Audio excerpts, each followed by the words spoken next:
Nama saya Nina Prizlan dari Pendidikan PI semester 3. Pertama, saya akan menjelaskan tentang kurikulum. Apa sih kurikulum itu? Secara etimologi, kurikulum berasal dari bahasa Yunani, yaitu kurir, yang artinya jarak yang ditempuh oleh pelari. Nah, kata kurikulum ini awalnya digunakan dalam bidang olahraga, tapi dalam konteks pendidikan, kurikulum berarti circle of instruction, yang artinya suatu pengajaran di mana guru dan suasana hati terlibat di dalamnya.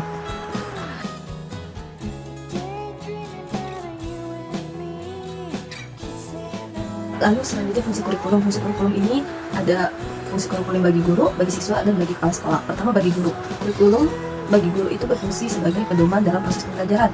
Yang kedua, fungsi kurikulum bagi siswa yaitu sebagai pedoman dalam pembelajaran. Dan yang ketiga, fungsi kurikulum bagi kepala sekolah yaitu sebagai pedoman dalam melaksanakan supervisi atau pengawasan. Nah, lalu apa sih kurikulum pendidikan Islam itu? Kurikulum pendidikan Islam merupakan bahan pendidikan Islam yang berupa kegiatan. Tujuan dari kurikulum pendidikan Islam ini untuk menanamkan kepercayaan dalam pemikiran dan juga hati para generasi sekarang, pemulihan akhlak serta membangun jiwa rohani.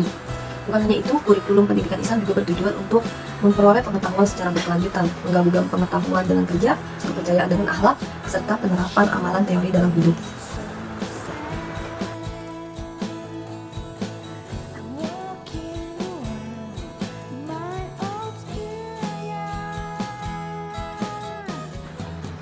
Lalu ada peran guru dalam pengembangan kurikulum. Ada 4. Yang pertama, peran guru sebagai implementer, yaitu guru melaksanakan proses pembelajaran sesuai dengan rencana pembelajaran dan juga menerapkan model pembelajaran sesuai dengan materi pembelajaran dan lingkungan di sekolah.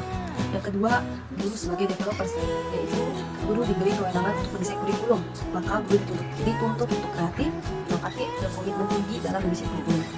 Yang ketiga, adapter, yaitu guru dalam hal ini harus memahami dengan baik karakteristik sekolah, lalu mengakomodir kebutuhan masyarakat dan lingkungannya, baru membuat desain kurikulum. Dan yang terakhir, peran guru sebagai peneliti, yaitu guru memiliki peran untuk meneliti kurikulum seperti menguji bahan kurikulum, menguji efektivitas program, menguji strategi atau model pembelajaran, dan lain sebagainya. Tugas guru, jadi dapat disimpulkan, tugas guru adalah menyusun dan merumuskan tujuan yang tepat, memilih dan menyusun bahan pelajaran yang sesuai dengan kebutuhan, minat dan tahap perkembangan anak, memilih metode dan media mengajar yang bervariasi, serta menyusun metode dan alat yang tepat.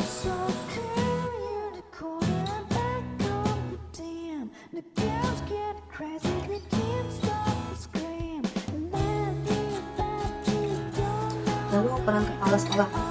Pertama, saya akan menjelaskan peran kepala sekolah secara umum. Ada 4, yaitu pertama, kepala sekolah sebagai edukator. Peran kepala sekolah sebagai edukator, sekolah bertanggung jawab untuk meningkatkan mutu pembelajaran yang dilaksanakan oleh guru. Yang kedua, kepala sekolah sebagai administrator, yaitu melakukan pengembangan dan pendayagunaan proses pembelajaran yang modern. Yang ketiga, kepala sekolah sebagai manajer, yaitu kepala sekolah melakukan perencanaan, pengorganisasian, pengarahan dan pengawasan terhadap perubahan metode pembelajaran.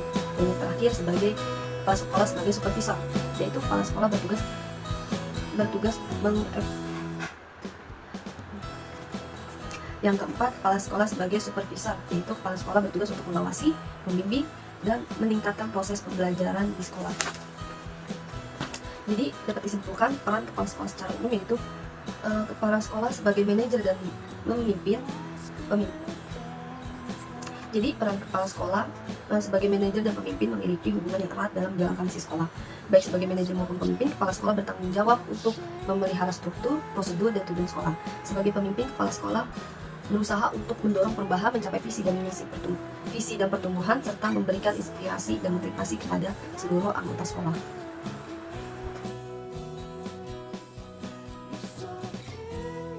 Sebagai leader di sekolah, kepala sekolah memiliki kemampuan untuk menciptakan lingkungan yang mendorong perkembangan potensi guru, sehingga dapat menciptakan budaya yang mendukung pertumbuhan profesional dan inovasi dalam pendidikan itu sendiri.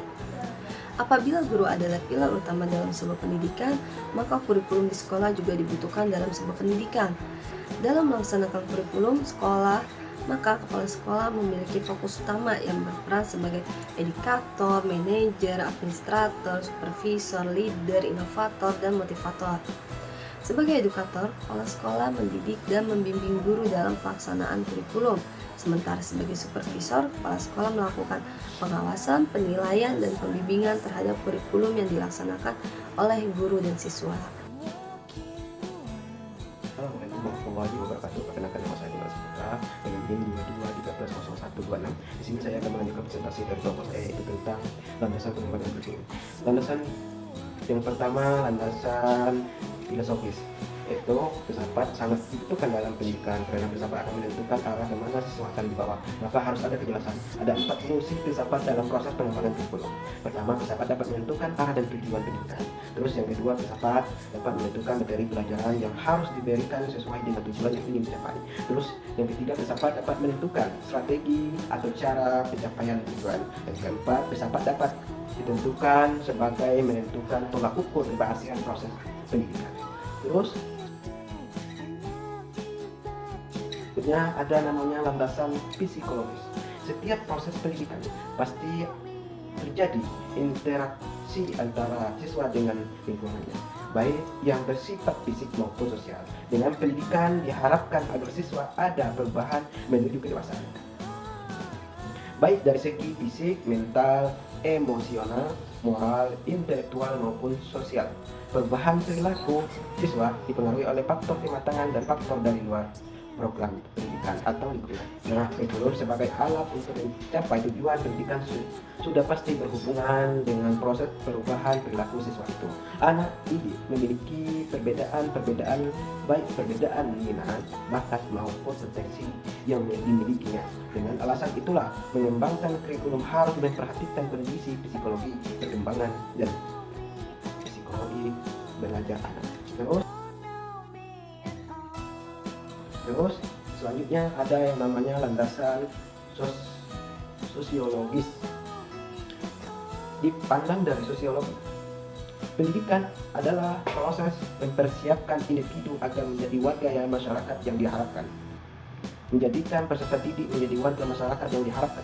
Maka pendidikan memiliki peranan penting.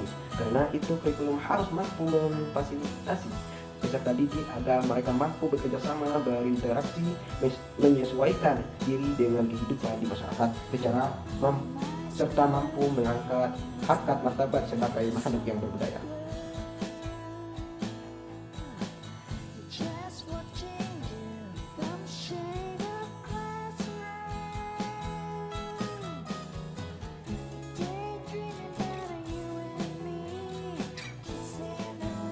Sejarah perkembangan kurikulum di Indonesia, ada 11 kurikulum di Indonesia. Yang pertama, rencana pelajaran, yaitu kurikulum 1947. Yang kedua, rencana pelajaran termuai, yaitu kurikulum 1952. Yang ketiga, rencana pendidikan, yaitu kurikulum 1964. Yang keempat, kurikulum 1964. Terus yang kelima, kurikulum 1975. Yang keenam, kurikulum 1984. Yang ketujuh, kurikulum 1994. Yang kedelapan, kurikulum berbasis kompetensi atau singkatan KBK 2004. Yang kesembilan, kurikulum tingkat satuan pendidikan atau disingkat dengan KTSP 2006. Yang ke-10, kurikulum 2013 atau disingkat dengan K13. Yang ke-11, kurikulum merdeka.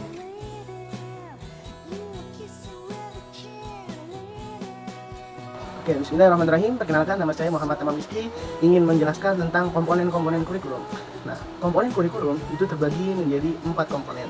Yang pertama adalah tujuan yang berhubungan dengan arah atau hasil yang diharapkan.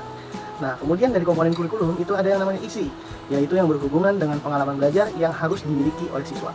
Nah, seterusnya adalah metode. Apa itu metode? Metode adalah yang berhubungan dengan implementasi dari kurikulum. Yang terakhir adalah evaluasi. Untuk apa? Untuk melihat efektivitas pencapaian tujuan.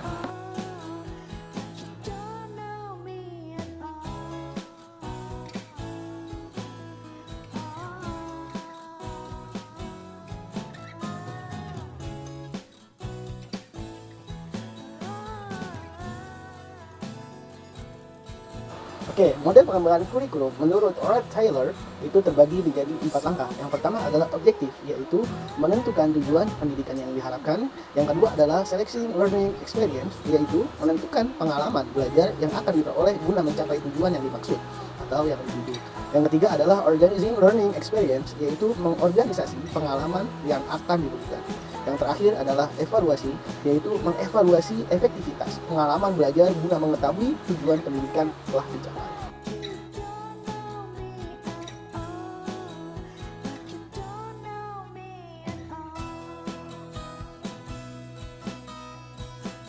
Lanjut, model pengembangan kurikulum menurut Hilda Taba itu dibagi menjadi 5 langkah. Yang pertama adalah producing pilot units, yaitu membuat unit percontohan. Yang kedua adalah revising and consolidating, yaitu revisi dan konsolidasi.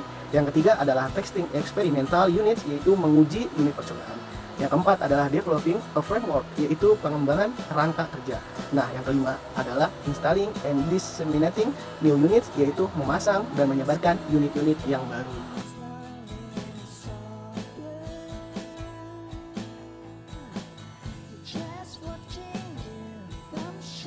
Nah, sekarang adalah model pengembangan kurikulum menurut Wheeler. Menurut Wheeler, ada 5 langkah juga. Yang pertama adalah seleksi maksud, yaitu tujuan dan sasaran. Yang kedua adalah seleksi pengalaman belajar untuk membantu mencapai maksud, tujuan, dan sasaran.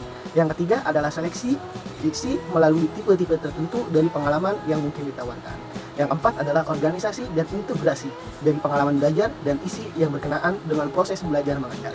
Dan yang terakhir adalah evaluasi dari setiap fase atau masalah tujuan belajar.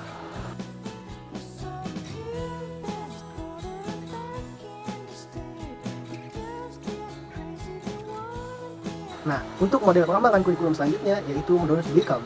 Menurut Wickham ada 5 langkah. Yang pertama adalah menetapkan area yang akan melakukan perubahan kurikulum. Yang kedua adalah menetapkan personalitas, yaitu pihak yang terlibat dalam proses pengembangan kurikulum. Yang ketiga adalah menetapkan organisasi dan prosedur yang akan ditempuh. Yang keempat adalah implementasi kurikulum. Yang kelima adalah melakukan evaluasi kurikulum yang menyangkut daripada yang di atas tadi.